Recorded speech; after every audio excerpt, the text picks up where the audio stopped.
What is going on, guys, and welcome back to the YouTube channel. So today's video, I'm going to run you guys through the 5 biggest training mistakes made in 2023. Now, you might listen to this, you might watch this and realize that you're currently making these mistakes, and that's absolutely fine because I'm about to save you a lot of years and a lot of time, frustration, getting it wrong, and probably one of the reasons as to why you're not getting the results that you want to at the moment now. Anyway, what do I know? Well, I've been in the fitness industry for over 10 years now, coached hundreds of clients, hundreds of men, hundreds of women to get them to their dream position, and I spent a lot of time in my initial years being a gym floor personal trainer, and I observed a lot. I saw a lot of people, I saw a lot of mistakes. So kind of realized now what are some of the biggest errors that people make, and having built my own physique over the years, getting it to a place where I'm really happy, and obviously having done the same with other people, I can now honestly tell you what is required when it comes to your training to get the results you want, to build an amazing physique, and to actually maximize your time in the gym and not make these mistakes. So anyway, let's get straight to it. The first mistake, and this is probably the most common one everyone makes, is walking to the gym and not having any structure. No routine, no structure, no layout to your workout, and essentially just going to the gym and just going from machine to machine and just kind of making it up as you go along. Now, this is the quickest way to make no progress whatsoever, because we need a structure. We need to put our body through similar workouts, similar exercises that are going to work for us and help us get stronger, and we need to be doing these consistently. If we just go to the gym and just kind of make it up, chances are you're probably not hitting the right amount of volume to grow the muscles that you want. You're probably not getting the right amount of frequency on the muscles that you need to be hitting as well. So it's just a recipe for disaster, and this is what so many people do. They walk in there with nothing to follow, and they wonder why they're not getting any results. They go on whatever machine is free. They just think, oh, today I'm gonna do chest, or they'll just go on their phone and type in chest workout for a guy who's looking to get in better shape, and they'll go and follow that. And then the next week, they'll do something else. And the reality is, if we're not following any form of structure or routine in the gym, we're not gonna get results. It doesn't need to be a complex program. It doesn't need to be an advanced program. It doesn't need to have all this kind of bodybuilding malarkey built into it, but you need to have some sort of structured program which you're following and you're consistent with and you're doing each week. The second biggest training mistake that people make is not tracking your workouts and not having any data from your training. Now, anything we're trying to improve, anything we're trying to make growth within is gonna come from data and looking at the data and knowing that we're improving, right? Anything that gets measured gets managed. And it's the same with your nutrition, it's the same with your training. You need to go to the gym and actually keep track of these things. How much weight did you lift last week on your dumbbell bench press, on your squat? How many reps did you do? How can I improve on that? That's how we build muscle. We have to progressively overload our body so that it then responds by breaking down tissue and building back stronger. We just go and lift the same weights every week, nothing is gonna change. And this is something that I used to always see when I was personal training. I used to see the same guy come in every week, or the same woman, and they would just lift the same weights, the same weight every single week because this was their comfortable weight. And there's no tracking, there was no understanding of what was going on. And this is, again, how to not make any progress. You can still get stronger whilst being in a calorie deficit. We've had some of our clients almost double their lifts in the space of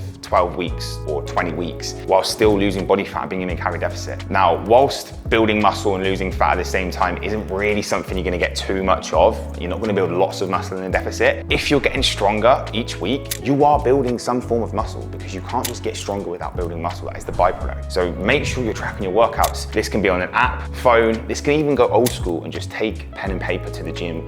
Make sure you're recording these things because this is how you're gonna get stronger and actually make progress. The third biggest mistake people make is training single muscle groups. This is, again, probably one of the most common. I want to say at least 80 to 90% of the people that I speak to before they get started with FitLab are probably following some sort of single muscle group split. Chest day, arms day, shoulders day.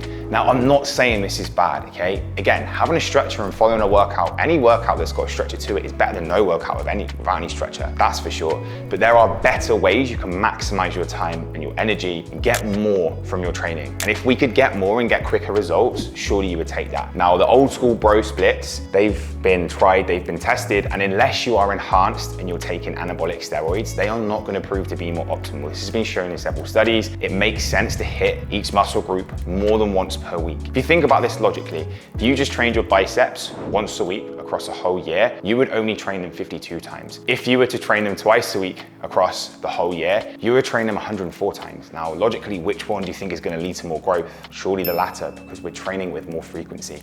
This is how you have to think about your body. Within 48 hours, your body is ready to be stimulated again. You can go back and do that muscle group and still get a benefit from it afterwards. 2 to 3 days roughly is what you need to be thinking about. Obviously, this is going to slightly depend on the individual, but just doing a single muscle group each time you train is not going to get you the best results, and it's an old school dated method that doesn't work anymore. The fourth biggest mistake people make in regards to training is overemphasizing their focus on cardio. People think that cardio needs to be at a high volume to be able to lose body fat, to be able to get in great shape.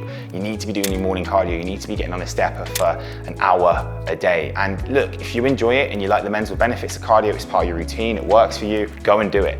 But it's not the priority when it comes to getting in shape. And it's a mistake that people keep making, thinking they need to do more cardio. Fix the diet first. This is what needs to be fixed. You don't actually need to do any cardio to lose fat and get in amazing shape. Nothing. You can literally just get your energy expenditure from your step count to not even have to go and do any cardio whatsoever. Now, I probably wouldn't recommend this. I think doing a little bit of cardio is something that I'd say for most people would be good, because there's more benefits than just trying to lose fat when it comes to cardio. Heart health, feeling better mentally, building more resilience. Cardio essentially should be hard, and it's something that is good for us to do. We want to be doing hard stuff, but it's definitely not what you should be prioritizing when it comes to getting in better shape with your training, okay? Weights is the priority. This is where we're trying to progress, okay? This is where we're trying to create a stimulus to grow and get stronger. Cardio isn't really there for that. It's just a tool in the toolbox. It can be used to help increase energy expenditure. So don't prioritize cardio, prioritize weights, and just make cardio something that kind of fits within that routine. And the fifth and the final one, which is probably something that we're all guilty of, even myself included sometimes, is training intensity, okay? Not training hard enough, just going through the paces and not actually pushing yourself in the gym. And when I talk about training intensity, I mean how hard you push yourself in the gym, okay? How much you get out of each set that you do.